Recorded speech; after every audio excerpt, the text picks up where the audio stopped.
Okay, so I really shouldn't be making this video right now, but I should be studying.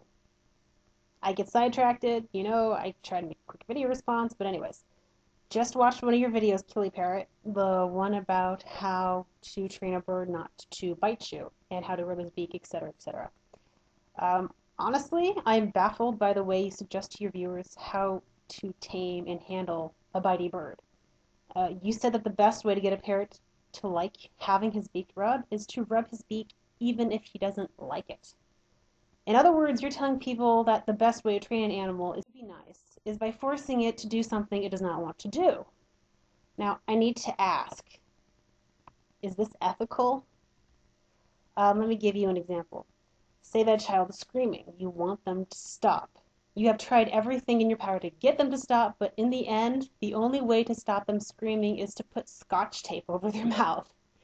Now, eventually the kid learns that when you get ready with the tape, they stop screaming. But guess what? Now your kid doesn't scream anymore. Wonderful. But do you think that's the best and most ethical way to approach the problem? No. Absolutely not. In a matter of fact, it horrifies me, and probably many people out there, to even think about doing that. To seriously teach a kid to stop screaming by pulling out scotch tape whenever he starts, that really does horrify me.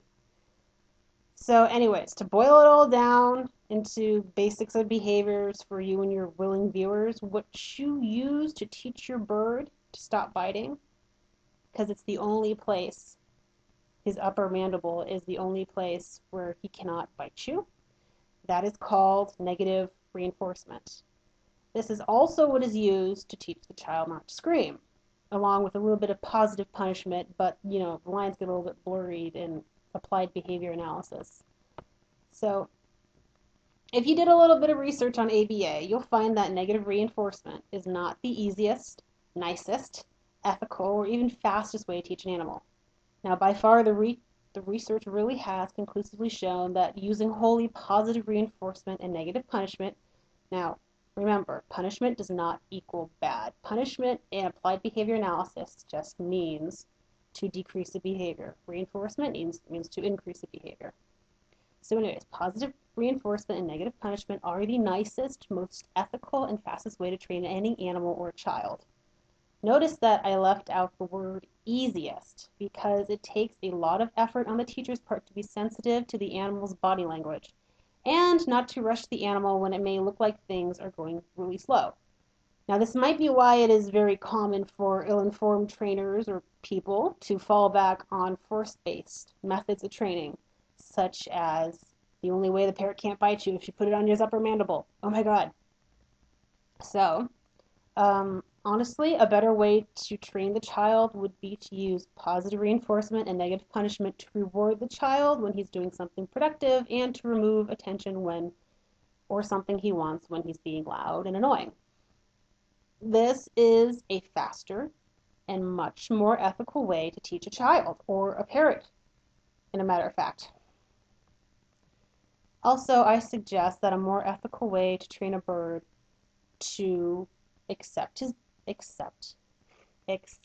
beak to being rubbed is to reward him with a desired item for being as close as you can get to his beak without seeing the bird giving signs that he wants to get away or try to bite you. Very easy, just step by step getting closer, and click reward, say good reward, whatever the heck you want to use for your bridge. Honestly, people can quickly and nicely train a bird to have his beak being touched in just a few sessions by using this method. Granted, it can be more difficult for the human if they can't interpret a bird's body language, like if they don't know when to back off or when to continue, but it really is well worth the time and effort to know when to back off from your bird and why it's good to back off from your bird.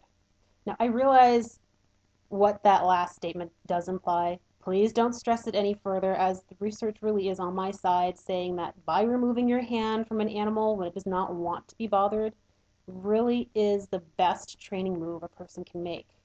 If you want more information on ABA, just Wikipedia it or search Google Scholar for some papers on the topic. And don't forget to visit Sid Price's training blog on using ethics in training, which is either going to be right here or in the training sidebar or down there or everywhere, wherever I need it.